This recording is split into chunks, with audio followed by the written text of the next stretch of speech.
I'm with Congressman Denver Riggleman, who's virtualing from his palatial estate. Let's just call it a palatial estate because everyone in Congress is rich beyond their wildest measures. Oh yeah, yeah. It's palatial. You know, this is I tell you what, it is beautiful out here today, though. You know, the river does sound nice behind me, so it's pretty neat. Pretty neat. The Thai River? What do you got? I got the Rockfish. Rockfish. Okay. Yes, the Rockfish River. So I got about 3,000 feet of river frontage behind me, and yeah, my wife. This is her dream, right? To buy property and one of her, you know, people she's related to, which is Thomas Nelson, and then to actually build a business here. So this is her dream, and I was following her after everything she did for me in the military and my own company. So this is her thing. Let's do a little bio on Denver Riggleman, not just the business guy who got ticked off at, you know, some encroachment from the government, eminent domain issues that really got you into politics, if I remember correctly. Yes, sir. Give us a background on Denver Riggleman before he was ticked off and threw his hat in the ring and ran in the world of politics. Sure, and I think some people will like this background. I got married very young at 19, but I didn't enlist in the Air Force till I was 22. Because in those 3 years when I got married, Chris, I had a stellar 1.1 GPA in community college, worked multiple jobs, and finally at 22, I figured I better get my act together. So I decided to serve my country. And my wife was pregnant at the time, so I went through basic training between her 6th and 8th month pregnancy portion, right, with my oldest daughter. So when I graduated, I did graduate #1 out of my class, enlisted. I went into jet avionics, did that for a few years and had a couple daughters there, but decided I wanted to go to college again. So I got a couple associate's degrees, Chris, got National Honor Society, and then a captain. His last name was actually Schwing, SCHWING. Captain Schwing brought me in and said, Denver, his name was Captain Schwing. I'm not going to tell you what his call sign was. But anyway, so. Can you imagine with call signs, the military, and luminous double entendres. Please continue. This is. Yes. But it's a family program. Dial it back already. For folks, for those of you playing at home in the board version, I've tagged Denver Riggleman as Red Flag Riggleman because every time he goes a little cable on us, I have to reel him back in. I enjoy it, but I have to explain you sometimes so the audience doesn't go, did he just say what I thought he said? Yes, and I get that. But so they sent me to UVA, one of 7 that got chosen. So I got distinguished graduate out of my ROTC class for the Air Force Intelligence. So at that point, I did back-to-back Operation Allied Force, where I fought ethnic cleansing in Kosovo. 2000, I trained our Middle Eastern allies on F-16 operations and air tasking order operations. And in 2001, I mission planned the first bombing runs to Afghanistan after 9/11. 2002, I went into NSA Special Projects, went into counterterrorism mission management, but also became the team lead for counter IED. And a fun fact, we actually tracked Iranian Quds Force resupply of IEDs into Iraq in 2006, 2007, which was Soleimani. So know him well, and also Al Muhandis, who is the command and control lead for a lot of the Shia militia groups. So I did that. By 2012, I had started and sold my own company from 2007 to 2012, where I supported Air Force Special Programs, the National Security Agency, and Department of Treasury, and other areas I can't talk about too much. So that in 2012. And then after that, my wife wanted to start a distillery. So, you know, it's funny, people know me as a distillery owner, you know, and some of you got mad at government overreach, but for 26 years, I've been in the DOD or DOD related elements in kinetic warfare, which is bomb dropping, but also cyber, critical infrastructure attack, space, and other types of kinetic weaponry, but also an expert on Russia and Chinese threats for integrated air defense systems. So 2016, I was done with this, Chris. I was done with DOD. I was just running a distillery, happy on my river here, fishing and making liquor and whiskey. And then the Pentagon called and asked me to be their senior consultant for electronic warfare and countermeasures, which I was for 2 years, where I built a program for digital attack surfaces. What does that mean? South China Sea. So looked at what was going on in the South China Sea. So I'm a China expert on threats, cyber and military comms. And that's why I'm on the China Task Force now. Only 15 of us in Congress are on the CTF, and I've had meetings with them all day if people want to know about the China Task Force and what I'm doing there. So, of course, I'm here because I despise the weaponization of government, but also have a background, I think, in real life where I can help the United States in foreign policy, but also in military operations and also in financial services, because my company also supported OFAC, which was follow the money with illicit finance through counterterrorism. So if you notice, and Chris knows this about me well, no politics in there. My whole background till I was 47 was politics free. And a lot of it had to do because I love operations and I love going after bad guys. But it came to a point that I would be a coward if I didn't try to protect others from the abuses that happened to my family and others on the small business side, but also with what happened with really weaponizing lobbyists, governments, and policy against those who just want to try to do the best for their family. So here I am. You know, if you're not at the dinner table, you're on the menu. And I certainly had somebody tell me that. And that's why I'm here. I want to serve, and win or lose, I'm going to serve. But it's great. I don't need this paycheck. I don't need this retirement. So it allows me to be a little bit more free and independent, I think, than other people. Well, I think it's somewhat refreshing in today's world where everything is so binary. And it's like, if they're for something, we have to be opposed to it. If we're for something, they have to oppose it.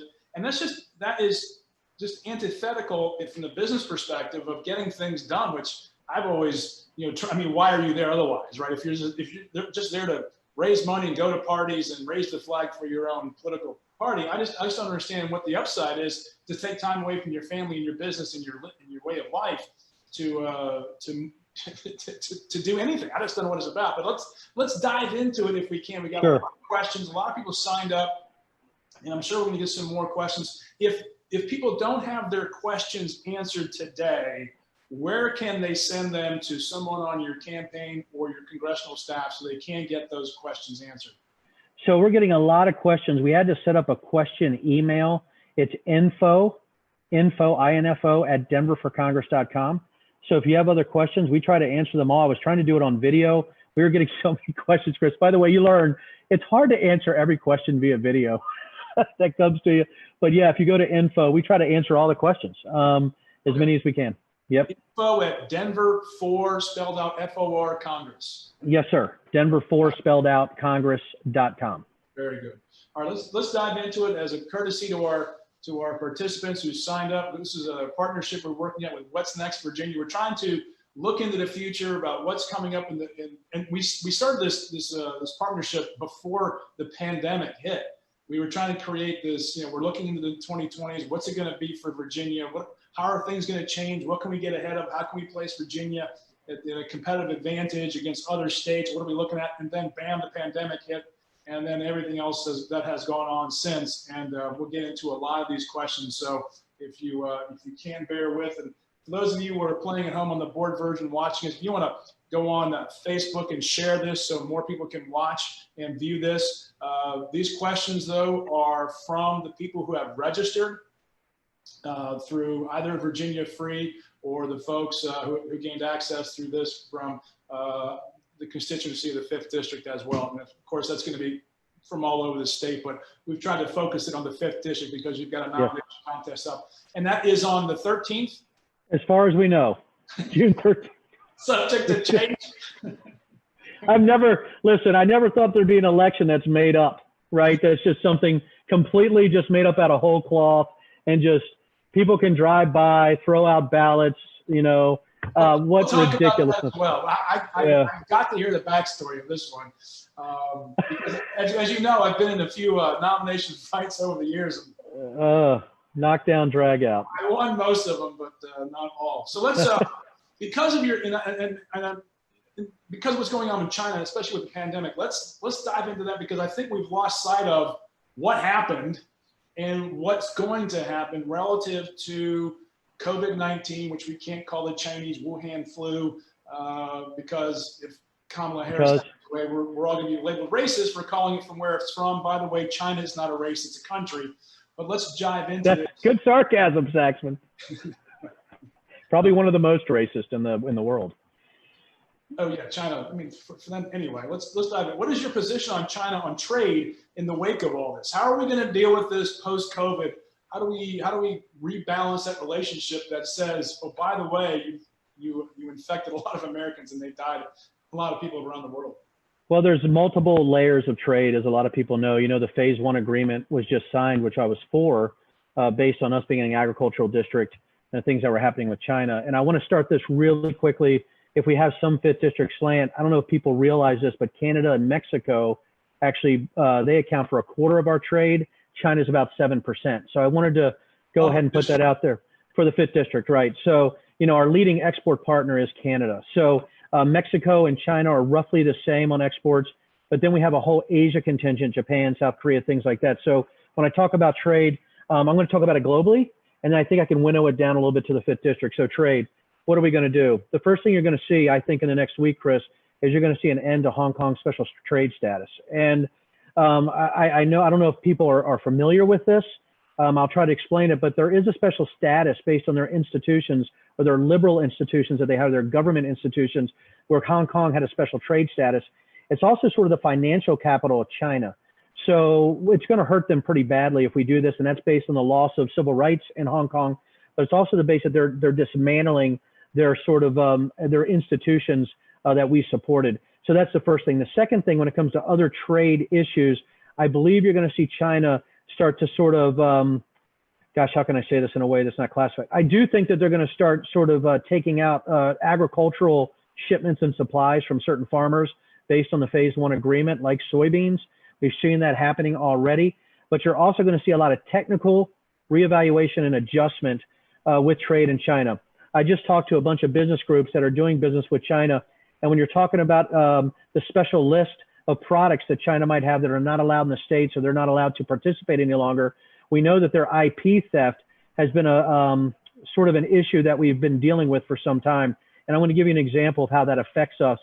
If they can steal or thieve certain things from our defense industry, say a Northrop Grumman or a Boeing or a CACI or a Leidos or an SAIC, or even within the government, they might have a defense posture and technology where they can actually apply defeat types of principles to our offensive weaponry or our defensive weaponry. So we are looking at sort of rejiggering manufacturing and doing a little bit more incentivization of, say, chips, right? What I talked the other day was chips, you know, switches, 5G, right? Computer products, anything in the data science arena, all that stuff is going to be reevaluated. So as the China task force gets spun up, Chris, there's a draft report due August 1st with a final on October 1st.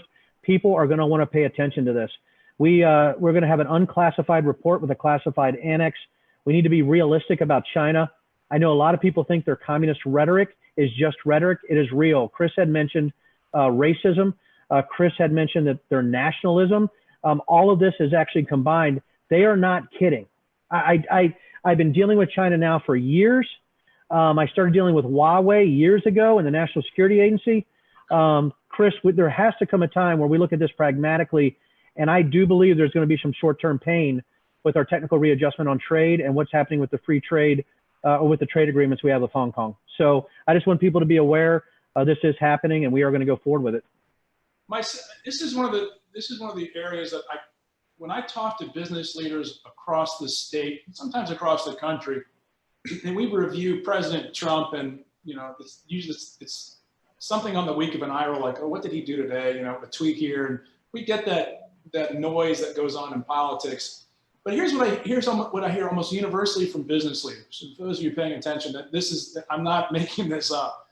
They say, you know, we don't like what he does, but we like some of the things. We don't like some of the things he says, but we like some of the things that he does that mean a lot to us. And almost universally, they say, you know, I don't like the guy, but he's right on China. And this is before all this happened, right?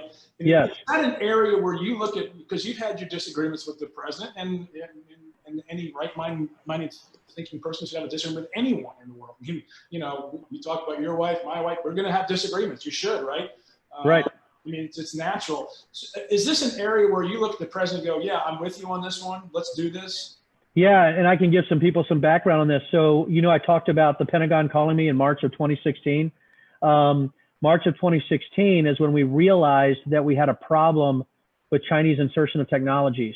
And it's also when we realized about economic encirclement based on Belt and Road. So 2016 should ring a bell for everybody. That was Trump's first year, right? So that's when we knew that we had a different way of doing business when you have R&D funds or R&E funds being dedicated to special threat systems, offensive cyber, critical infrastructure protect, hypersonics, satellite, I can't mention that, but I mean, working with satellites. All of this stuff was the package I was working on with 40 people from FFRDCs, federally funded research development centers, UARCs, which are universities for research. I was working with all these individuals and special programs around the world, and even with some Five Eyes partners, Chris. So this has already started. So I've been on the China train since 2016. And before that, I was a China and Russian threat expert, because I don't know if a lot of people realize this, but Russian baseline threats China also took. They buy Russian missile systems like the S-300, the S-400, or air-to-air platforms, and they re-engineer them. So I was able to cross over into Chinese threat systems like Russian threat systems. So I'm completely aligned with the president on this, but a lot of this is very difficult to get across if you don't have the classified baseline. So Chris, what we've done is we're trying to translate classified issues into an unclassified report that gives overarching direction for new legislation and leveraging legacy legislation so we can go forward. Again, if China wants to come into the world game, right, and be transparent, for instance, they have invested $750 billion in foreign infrastructures over the last few years with their export credit agencies, which is our version of the Export-Import Bank, $750 billion. You know what we're at about that? About 2%, maybe 3%. We've tried. They are dominating us worldwide on infrastructure investment. And by the way, and I think a lot of people in business know this, if you own the infrastructure, you own the economy. And you own the access to that economy and the access to that information. We have got to get serious, guys. And I just find it amazing that we had a bipartisan group ready to go, Chris, in the China task force, and Nancy Pelosi pulled out and said it was a diversion after 13 months of trying to get this together. I have to question if maybe people aren't seeing the same information I am, or if politics are so tribal now that we can't even work across the aisle on something this important. It's massively important. And for those of us who grew up in the Cold War, this is, and I don't want to put it in the context of the Cold War because I don't think we want to go down the road of a Cold War, but we have to be very real about China and their goals so that we are serving the interests of the American citizens. Well, I don't want to, and you said Cold War. Here's where it might be worse than the Cold War, and I'm not trying to be alarmist. No. The Cold War, we weren't economically engaged or intertwined with Russia in any type of global economy here. And I wish, I mean, if you look at, right now it's like a root ball. I had somebody tell me this where it's hard to extract some American companies and supply lines right now from China. What we need to do is to have a link and chain where we can extract those things that are a problem for the U.S. So how do we change that economic root ball into a link and chain where we can remove some of those links if things get hairy? And that really is the issue we have. Is I think we've had our head in the sand for so long. And I would say when I was the CEO of my other company during the Obama administration, it seemed like funding was being pulled away from R&E and also away from some of the other things where we had to start to rely on components that weren't American made. R&E, Research and engineering. I apologize. Research and engineering. Just the benefit of our audience. That's all. Right. So we really had a difficult time with that. And what we saw was this spike in research and development or research and engineering funding in 2016 when the president was sworn in. And I thought that was very welcome at the time. So again, I know people can get mad at Twitter, and I do, I'm like, just, chill. But when it comes to the policy of China and our foreign threat posture, I've never seen a president more directed in mission. And that's something that people, I think, need to realize. Well, I think he's understood that the thinking going into, China joining the World Trade Organization is that they'll liberalize, they'll become more democratic, because we're trading, they'll become more like us. And that's just a bad read on Chinese culture. Yeah, until they're not, right, Chris? Until they're not. And here's what I said earlier. Why is China allowed to participate in the fruits of the free market without having the responsibilities? Right. And I think that's something that all of us have to look at. And I know there could be some pain initially, but if we don't reset in a pragmatic way our relationship with China, the problems that we're going to have in the next decade are extreme. Well, I think this is an area where both political parties have to put down their weapons that they're pointing at each other and say, we have got to come up with a long-term national strategy for China, and it has to be realistic. We can't have this, well, we do a lot of business with them, so because the American consumer, the American you know, the consumer is going to determine, you know, where they're going to buy their products from, no matter what, right? That's right. I don't care where these shoes are made. As an example, I'm still not buying them if they're made in China. I mean, can you imagine someone going to the store and saying, I want to buy stuff from China right now? I just don't think it's there. But we have to be realistic that we are intertwined, like you said. Much of our, especially our supply chains and logistics are so tied up with China right now. And this Hong Kong moment is extraordinary. And today is the anniversary of Tiananmen Square. Yes, it is. Goodness. Yes, it is. And then when our neighbors, 2 doors down, they have had students from actually Wuhan, Hubei province, stay with them. And then probably about a dozen over the years. And we had a dinner with them back in the summer, the fall. And we were talking about various sundry things. And we followed up with Jan and Jim. We said, hey, how are those kids doing? You know?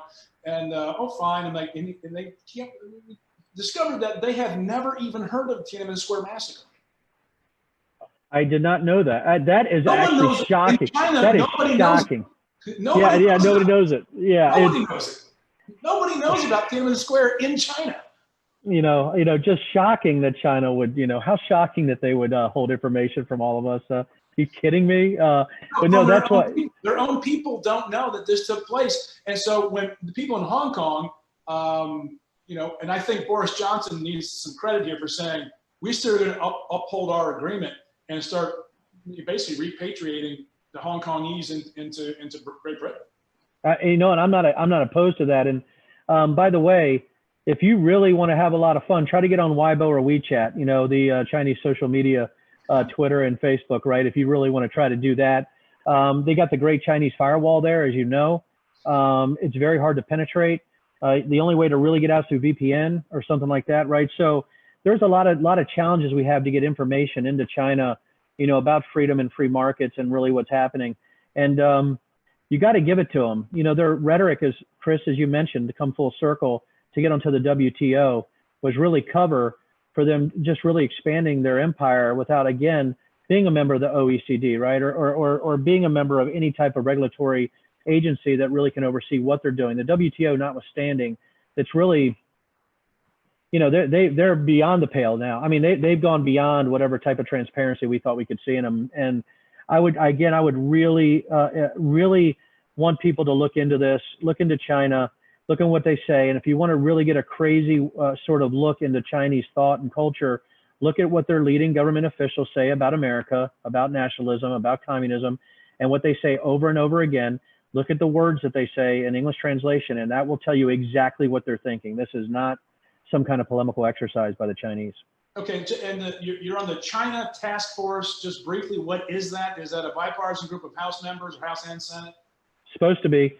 McCarthy had chosen 15 of us up through the president. So there's 5 pillars of that. I'm on the national security and defense or technology pillars. So you get from my background, it probably makes sense. So what we're doing, we have 15 people that's coming out with a report on October 1st, but it's looking in the future of the gaps we have to address for the Chinese in those 5 areas. What we have to do, like for instance, economics and energy, competitiveness, ideology, all that is part of the Chinese task force and the China Task Force. And I'm very proud to be on it and very, very honored to be only one of 15 in Congress that was chosen to do this. Well, it's those of us who grew up in the Cold War era, we got sort of comfortable by not having to look at Russia and China, and we're back. And Chris, what was I, 2021 when the wall came down, and I remember, right? I mean, I was born in 1970, so we knew the Cold War was going on. Let me tell you. And I joined the military in '92, and we still had Cold War doctrine in our intelligence technical orders, right? I mean, holy cow, right? I've been able to go from the Cold War to the War on Terror to now this sort of non-kinetic world of cyber and critical infrastructure warfare all in my career. And I got to tell you, I don't know if there's a more tumultuous time, but to be more blessed to have these experiences. I don't know if there's a person more blessed than me to live through all of that and to do the things that I've done. It's got to be interesting. I'm trying to weave in all the questions that we got, so it's a continuous conversation without jumping around. So I'm gonna transition from China now to the COVID pandemic, and how do we find the right balance between COVID-19 and economic health? 'Cause I don't know the term that they use here, but I mean, we have to find that balance. Don't we? But how do we do that? Yeah, And what you know, can Congress do? this has been a huge argument, and you know that with the CARES bills, right? With the PPP and with all the things that we've done and the things we tried to stonewall from the other side on how to actually react to COVID-19. Well, let's talk about opening businesses. And I don't like to go into things I've sent or too much, policy crap, when it comes to what I've done. But when you look at a letter I sent to the president last month using data-driven techniques and data science to open up our economy, some people have been doing that out west and out east, looking at the spread of COVID and seeing which sectors of each Commonwealth or state can open going forward. And I want to give you a micro example of this. We're talking about, Governor Northam in phase one. I had to spend $30,000 to reopen on phase one to expand our outside areas. And we're even to the point where we have individuals that have been a little bit tense or surly dealing with our employees based on if they have a mask or not wearing a mask, based on us trying to enforce 6 feet, worried that there's going to be somebody drive by to report us. Company. What's that? This is for your company. Silverback. Yeah. Okay. Yeah. I mean, I'm dealing with this on the ground. That's why I'm also on the small business team that reports up to Mnuchin on what's going on the ground with the president's team on the PPP too. I'm a busy guy. Right. And my issues have always been, let's not look at this politically, let's look at this data driven. But the other issue we have, and Chris, this is for your listeners and everybody who's business minded. What do we do on a rolling reopen about lawsuits? What do we do about holding companies harmless or banks? Or what do we do about the employee-employer relationship with COVID-19? I think people better be worried that this could be a trial lawyer holiday, right, where they just go off. And right now I'm looking at legislation and wording on how do we provide some type of indemnification to businesses, banks, and schools or universities that are going to reopen. And why aren't we having leaders looking at the cascading effects of these decisions? And I think a lot of it has to do with we have political sort of careerists who've never been in business. And I think when you have decisions being made on that level, it's impossible to see what those effects are. And if you're not worried about the law of unintended consequences, you shouldn't be in charge. Well, I mean, and I've had this, the governor's Commerce and Trade Secretary had conference calls with business leaders around the state, and I've been fortunate enough to be invited to be a part of it. It's like every other week we get on there, and I ask them about legal liability every time. Like, well, nothing's really changed. I'm like, what? I mean, are you in business? You don't understand, because every time the governor says something, we're trying to figure out what he just said, and no one can make sense of it. I mean, God bless him. This is why you have a government that has the committee structure, and you have a House and a Senate that works out all the different, legislative parameters on these things and come up with, this is exactly what you can and cannot do. And this is all on the fly, and it carries the weight of law, or does it? And we're not getting any, definitive answers. And it's scary as hell, because now we're going, oh, it's phase two. Like, well, people go, what the hell's phase two? Announcing phase two, and then we have social distancing, and you have thousands of people in the streets. What the hell is this? Well, I guess COVID-19 wasn't that important to governors and mayors, was it now, Chris? And I don't want to go down the conspiratorial route, but there's a dichotomy there, if nothing else. There's a duality that we have to address. Whether you get shot on purpose or shot on accident, you're still getting shot. And, so we can look at this as a function of a conspiracy or stupidity, but it gets to the same place. But our policy shouldn't, our policy on reopening and what you said about liability, we shouldn't be like a drunk playing lawn darts, right? And trying to get it in the circle. I mean, that's ridiculous, right? We can't teeter and totter on policy. We can't announce a phase two opening without the details of that phase two, and then give businesses 24 hours to get ready for opening. And it goes to somebody who's afraid to make that decision down the line. And I think that's for political protection. And that's something I never want to be. Chris, I just don't want to be that. And if it costs me, it costs me a vote, here or there. Being honest about it, Well, I mean, what I try to explain to business leaders is, that's right. You're getting a little fuzzy. Oh, go ahead.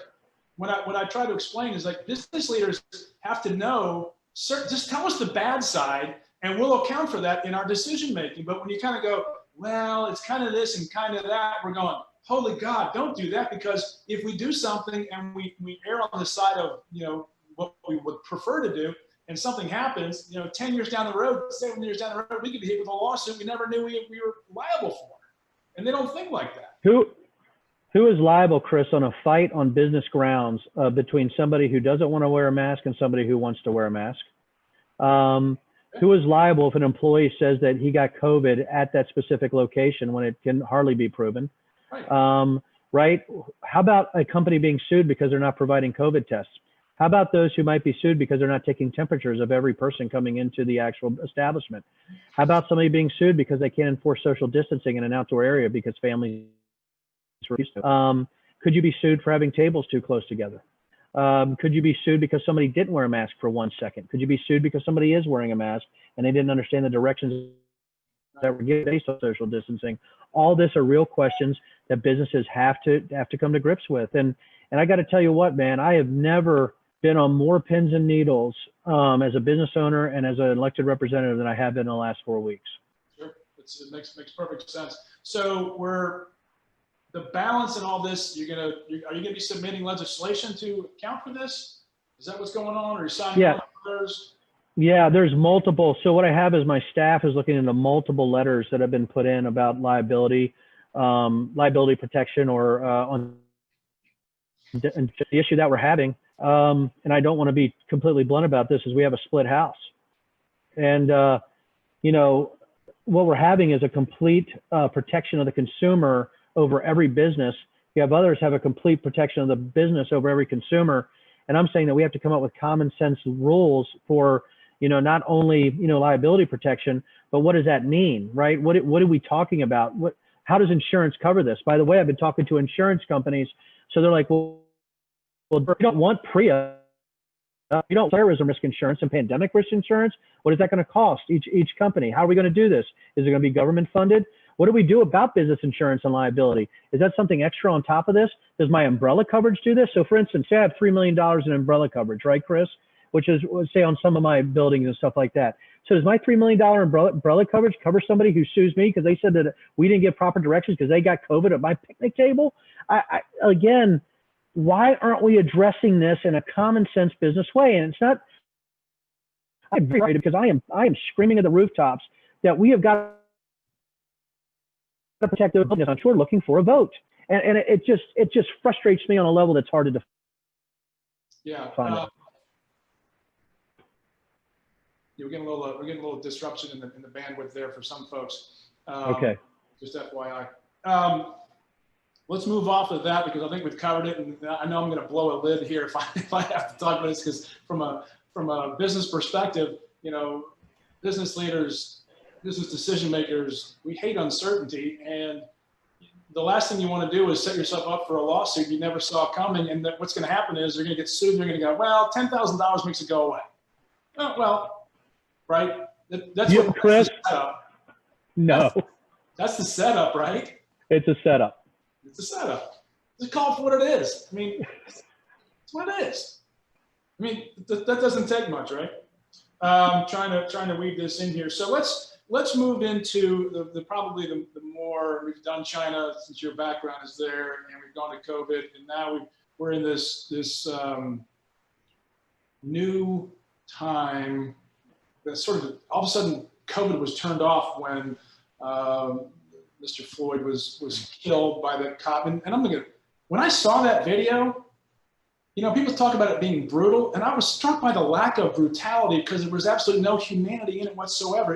It reminded me, Denver, of when I was in Dachau, outside of Munich, because people said, "What was it like? Was it? Did you just feel the brutality?" I said, "No, I felt the lack of humanity."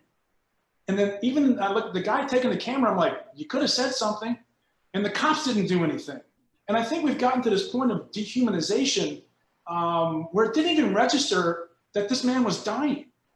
And that's what your job is. And I was outraged by the lack of humanity in this, and the lack of brutality. It was just like, you don't matter. It didn't matter. And I was just struck by that. What's your impression of that? When you dehumanize an individual, whether it's in any situation, it's one of the most horrifying things to watch. And the person behind the camera you mentioned, Chris, I didn't think anybody else would mention that. I did actually to my family. I said, did the person behind the camera realize what they were taping? Or did they think that, were they scared of law enforcement? Did they not say, hey, I think you're killing that individual, right? Maybe you should take, I guess that has been the thing that I have laid awake. Like if it was me behind the camera, knowing what I know now, obviously I would have been, well, I'm a congressman now, right? And I've been in military and I've been trained. I'd be like, what are you doing, right? You're killing that individual. Right. Right? But does that mean that law enforcement, turns on you? Or I don't know what they were afraid of at that point, because I think that's something as a human being that you have to step into. I saw this dehumanizing behavior, and I'm not going to get emotional, but it was rough. I was in Romania on the Serbian border with the Roma. I was doing some work in some very dark areas. When I say dark, there was no power on in some of these cities. After 10 p.m., they were turned off during the Balkans War during that time in the late 90s. And I saw a lady walking down the street with a naked baby holding by her ankle and screaming. And I was with Romanian intelligence, and we were sitting behind this area, and very, very late at night. And there's barely these lights casting down on her. So I'm like, I'm going down there. I was restrained by Romanian intelligence and some other American intelligence assets. I'm like, I'm going to help this individual. Like, no, it's a trap. And by the way, she's just a gypsy. Who cares? I think when you're in those situations and you see these things firsthand, you recognize just the diabolical nature of that situation. And when you recognize that, it should hurt everybody right here in the heart, and it should make people think that maybe we have some things we need to fix. Well, let's talk about fixing those things, because a lot of them, there's a lot of emotion around this right now, and there should be, because it's an emotional thing. We've seen this go on in our country far too long. People are afraid to talk about real solutions. What can Congress do, or what can the federal government do, or should it do to fix the areas of racism in our society, our inequalities, our inequities? I think the first thing you do is you do an absolute, and I know you do an intelligence study on the facts, figures, and statistics of what's happening in these communities based on law enforcement. I think that's the first thing you do. Right. Instead of making it emotional, hyperbolic, let's look at facts. Those facts bear out those issues, and we take steps to make sure we cure that through training. And I really appreciated what you talked about on reconciliation, Chris. There has to come a time where we come together with facts and figures and say, this type of behavior has to stop, and here's the other areas that we need to look at. But it has to be based on facts and not emotion. And I think that's the thing that bothers me about this is I want to know what the facts are of this. So I'm going to do my own study and look at this. And what are we looking at with unarmed individuals being killed, right? In the Black community, the white community, people of color community, and that's Hispanics too, right? I don't think this is an issue for all of us as Americans to break down, right? And make sure that we have a real answer on this. And how about this? How about instead of emotion, right, we look at facts, and instead of, rhetoric, we look at solutions. And I think if we can replace that facts and solutions and look at this as a problem with that fact set, I think we can go forward and do some amazing things as Americans. And, I've watched these protests, and the peaceful protesters, my heart goes out to them. But those who have weaponized this, whether there's looters or criminal elements or political elements who really fall into the line of domestic terrorism, we have to stop that too. So what do we do here? We have a command and control element that worries me when it comes to politicizing this and weaponizing it, but we have peaceful protesters we must protect. And that is something that is a very, very fine line on identifying, determining who those individuals are. This has been one of the most disturbing things that I've witnessed. And listen, I've been through the longest shutdown, impeachment, the Mueller report, Soleimani, al-Baghdadi, the pandemic, and now this in my first 17 months as a freshman congressman. And this one bothers me, and it should bother everybody. And we really should look at this in a factual manner, in a statistically based manner, to see where the problems are, how endemic they are to our society, and at that point start coming up with solutions rather than screaming and yelling and maybe hurting other people and using this as an excuse too.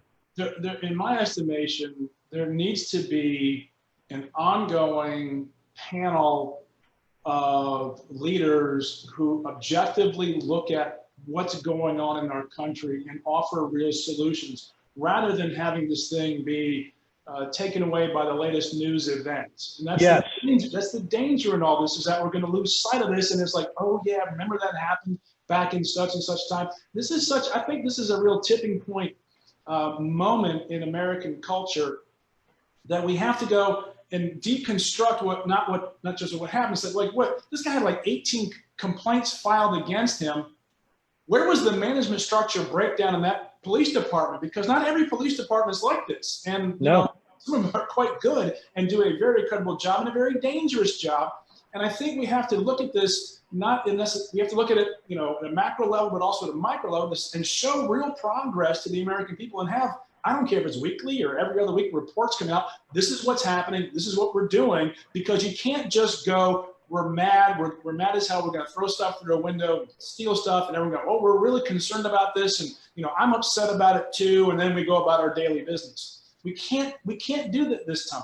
We have to engage. And, you know, the flip side of that too, is we have to engage on violence, not only from law enforcement towards citizens, but citizens towards law enforcement. And you got to, man, listen, I did counterterrorism, but I also touched on counter narcotics analysis. Dear friends with state troopers, federal law enforcement, local law enforcement, and 99.99% of law enforcement are people that, I mean, listen, I'd go to war with, right? I trust them with my life. But those bad apples, we have to identify quickly. And I think that's going to take, in some instances, in some departments, again, not all, it's going to take a culture shift. Where if you see that type of evil, you've got to report it, even if it even goes against you. And I got to tell you, you know, I felt like the Serpico of Virginia politics sometimes, but we certainly need people that are not afraid to say the right thing and do the right thing regardless of the outcome. And I know that's tough, but being an American means you do tough things. I almost said you do tough things, not you do what you got to do, and that means you got to have a spine. And I think we're just in a new era. You know, we're in the post market meltdown of 2008, the post pandemic. It's just time to get real with stuff and say, you know, what we used to take as this is the way we've always done things. It's okay to not. I mean, when I was in the legislature, you know, opening up the liquor stores on Sunday was sort of this just wasn't heard of. And now they're delivering. Look at you. Look who I'm talking to. Right? Greatest thing ever. Business. I was in the water business. I had a different model, a very different model. Yeah, like delivery. I like delivery. So let's get into some of these other questions. And again, for those of you on the call here, on the Zoom here, or we'll be watching this on YouTube later, on Facebook. If you want to get more questions answered by Congressman Denver Riggleman, email him at info@denver4congress.com. Denver4congress.com. info@denver4congress. I think we've covered some of these issues more broadly, and there's some specific ones in here. Any thoughts on Governor Northam's actions? Again, another topical issue that tends to push things off the headlines that we need to be addressing, on the statues on Monument Avenue, which is about a 5-minute walk from where I am right now. Yeah, I mean, first of all, somebody with his past doesn't get to lecture me. That's the first thing. The second thing that I have on this is, right now, to me, when I was talking about, let's look at sort of solutions over rhetoric and facts over hyperbole, I just found it interesting that this would happen at this time, because I think it's more of a separating tactic rather than a joining tactic. Listen, when you look at history, our history is a convoluted, complex mess. And I want to know, I want to see this, I want to feel this. But the other part of me, you know, I'm not African-American, right? I don't know that pain, right, that they've gone through, or what that is systematically or systemically, or those things. What I do know, though, is that if you erase history, you know, that's sort of the first step towards, you know, going down a line where anything that offends you is something that you just don't want to see. So I've always been this guy that I try to understand, I try to empathize. I also realize that I'm just not really happy with somebody who's expressed awful things in the past, telling me what I need to do or don't need to do as a Virginian. That is something that really struck me wrong. By the way, I've only heard snippets of this statement. I was on a call with the China task force almost until the time we got on this call. So I don't know exactly what was said. I just know I don't like to be lectured by somebody that had issues with a yearbook. I just think that's something that we need to get over. And I'm not going to take any type of lectures. Again, let's look at facts, statistics, and data. But let's also know that we have to have compassion and empathy towards all. We can do that without immediately destroying, history or saying that's the line we need to go down, because I think it actually sort of exacerbates the problem. It doesn't fix anything.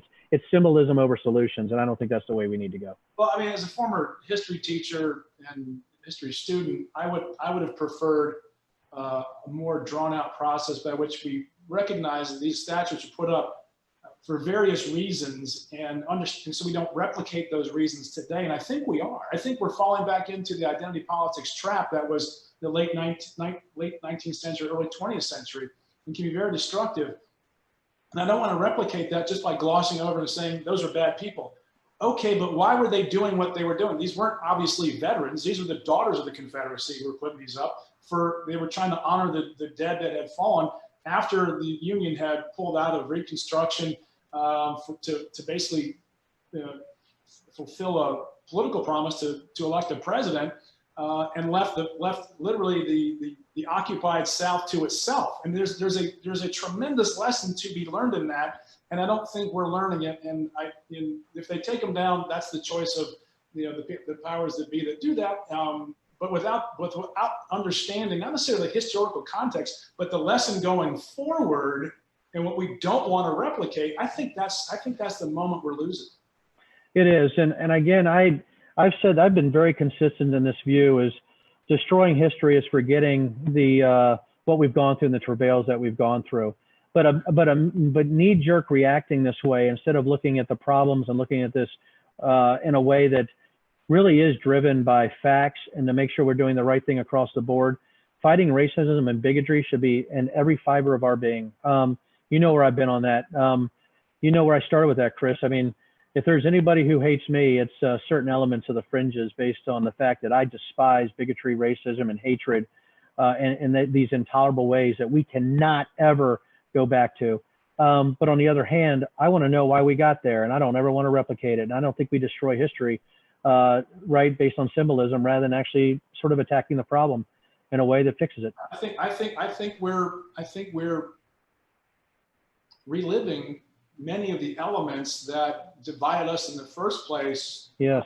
60 years ago and led up to that. And then the aftermath of that division, we're not learning those lessons, and they're extremely valuable lessons of what not to do. And we can have another conversation about that another time. But let's talk about the controversy in your district. We're going to end with a powerful note for our audience here on the nomination for the 5th Congressional District, which is next Saturday, right? The 13th?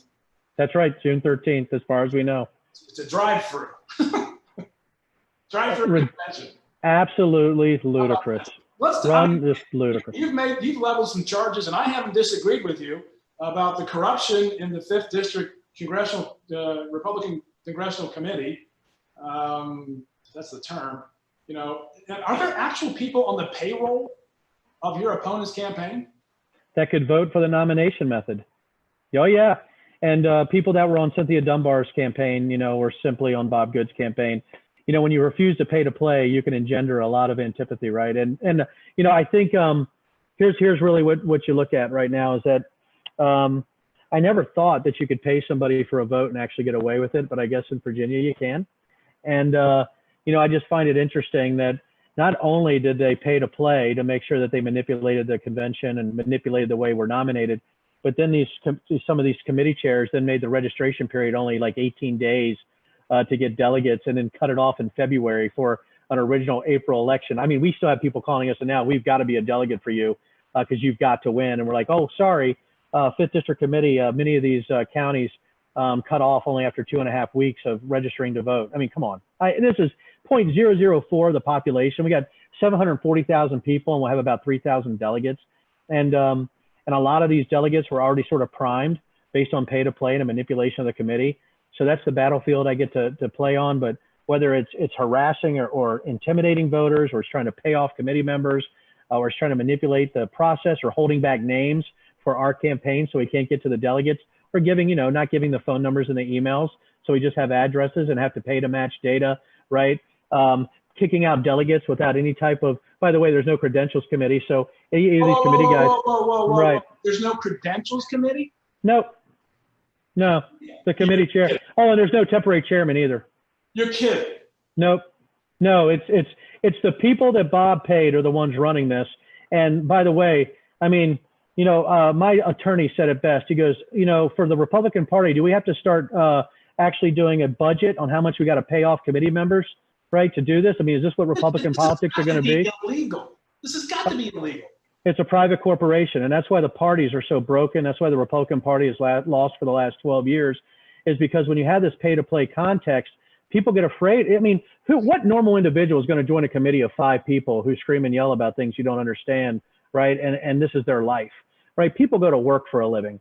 So you have these small committees that dictate it, and then they threaten, cajole, or they use money. And by the way, in one quarter, my opponent, 60% of his funds went to committee members in one quarter of what he actually raised, 60%.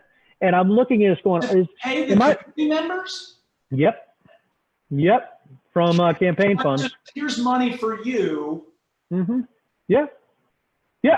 And that's why when people hear it, they're like, well, this can't be real. Well, this is as real as it can be. And I've had people say, what's happened the last years and years in the Republican Party? You're allowed to pay people off. I'm like, oh, really? I said, well, there was a lot of illegal things in history that a lot of legal things that should have been illegal. But this is at the least unethical, right? And the fact is because I refuse to pay you, you're going to get somebody else to pay, and you're going to find a mark so you can run somebody against me so you can continue to get a paycheck. This is how these people make their living, right? They're convention fixers. This is what they do. They say that they're consultants or they're campaign managers, but really what they are is they have to manipulate the process to get paid, and they get somebody to come in to do it, and they hope that they pull one off, because if you can keep it small, you can control it all. But if you go wrong, you stay wrong. So if you have a very small amount of people, if you lie enough, maybe you can get them to believe things about me that aren't true. So those are the kind of things we've been fighting. That's okay, Chris. I dealt with it before. If you want to fight, that's fine. I'll fight on any battlefield. The thing is, I can say what I want to say. And if I lose, I'll just come back to my distillery or start another counterterrorism company and go hunt terrorists. But if people don't rise up and stop this BS, right? If you don't have a party that wants to be inclusive and big tent, if you want to keep it small, why don't we keep losing for the next 12 years like we had for the last 12 years? Why don't we just keep having Democratic senators? Why don't we just have a Democratic Party, executive, right? With the governor, the AG, and the LG. Why not have a Democratically controlled state house and a Democratic Party controlled state Senate? Why not have that? Why not only have 4 Republican congressmen? Why don't we become a big tent party, concentrate on individual liberty, and stop mucking around with these sort of payoff conventions? Listen, conventions are synonymous with corruption, and I'm going to fight it whether I win or lose. So this is just beginning. It's absolutely staggering to me that there's no accountability. There's none. And you can level the charges, and they go, yeah, that's the way we've always done it. I'm going, no, I've never heard of this ever. Yeah, they said that's the way they make their money. And I said, okay, they just admitted to corruption. And people are like, yeah, that's what they do. And and I've had people tell me I should have paid them off. And I'm like, you got to be kidding me. Right. I was said, Trust no me, red flag. No red flag. So we're gonna win. We're gonna win this. It's just even if you lose, you go, okay, well, there's always another election, people. And the thing is too is that I have such a great staff, and we've done so well. And you know what? I've never been happier than when you get a call from Sonny Perdue at USDA, like, hey, Denver, you got $62 million going for rural broadband in your district, or President Trump loves our bipartisan opioid bill, right? Where we're fighting addiction, $1 billion a year over the next 5 years, right? Or me being supported for high intensity drug trafficking area certification, where I'm fighting the Sinaloa and Jalisco cartels, or the hemp crop insurance that I got through, which has changed the way the 5th District might be able to do business, right? I mean, these things are huge for me. Or the NDAA, as you know, Chris, the National Defense Authorization Act, where I'm able to make Danville the center of the universe for Navy critical shipbuilding skills. That's what you do. That's what you do for the 5th District. I get goosebumps because I built a business plan, not a political plan. And if people want a political plan with somebody who just says pretty things and never does anything, have the past 4 or 5 congressmen. You go get them. Right? That's not me. I am going to have a business plan. I'm going to do the best for the 5th District. If you don't like it, don't vote for me. That's simple. Well, you're pretty upfront about that, and always have been. Admire you for it. I think we need more independent thinking. A paradigm shift that has to occur in our politics, and win or lose, I hope you stay in the game. That depends, man. With the things that I can do for the government and the DoD sphere, what I've seen on China Task Force, I miss it. I mean, but the thing is incredible about being a congressman is that I've told you before, I think it's the worst job I've ever had, right? But I think it's the best thing I've ever done. I've never been more humbled. I've never thought that I could be taught so much. And I have been taught so much about people, about legislation, about staff, about how important people are around you and who your friends are. Somebody once told me, if you want a friend in politics, get a dog. But I'll tell you this, I have found more people like-minded, fighting the good fight, like you, Chris, like my staff. I found more dear friends in this than you can imagine. Now, I've been betrayed many times. And a lot of that betrayal comes from people who need to make money. So it always goes back to follow the money, just like I did when I was doing counterterrorism and illicit finance. Once you follow the money, you can know why people do what they do. It's that simple. Well, that's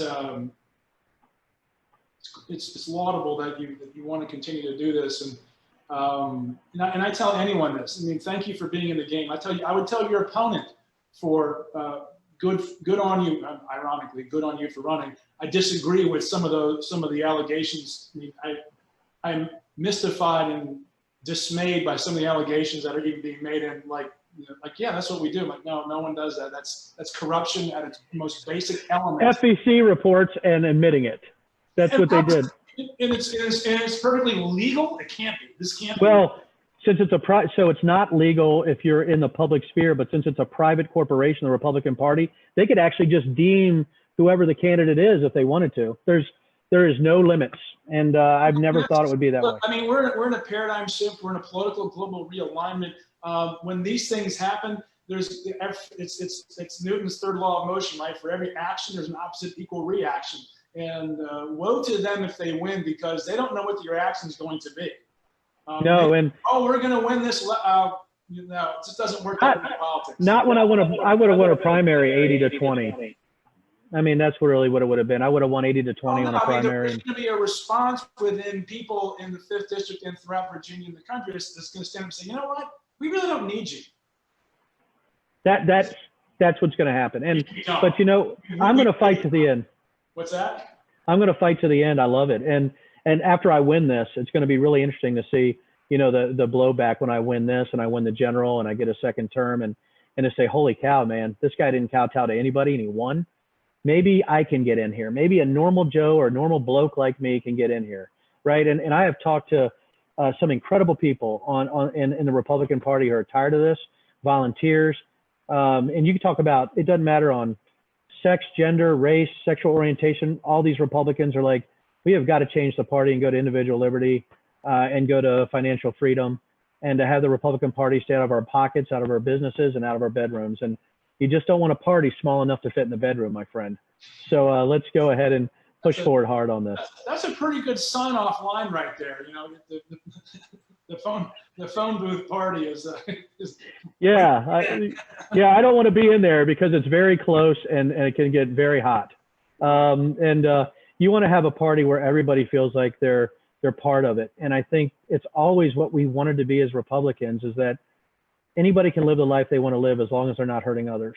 And if we keep that as our baseline, I don't think we can go wrong. We can have policy disagreements, but we're not going to have the kind of hate and discontent that we have right now. Well, that's the Republican Party that I remember well as a nonpartisan, independent political person now because of my station in life. And frankly, it's probably who I am anyway, more and more. Especially after episodes like this I see in the 5th District. I'm like, you've got to be kidding me. You can't invite me to that party. No.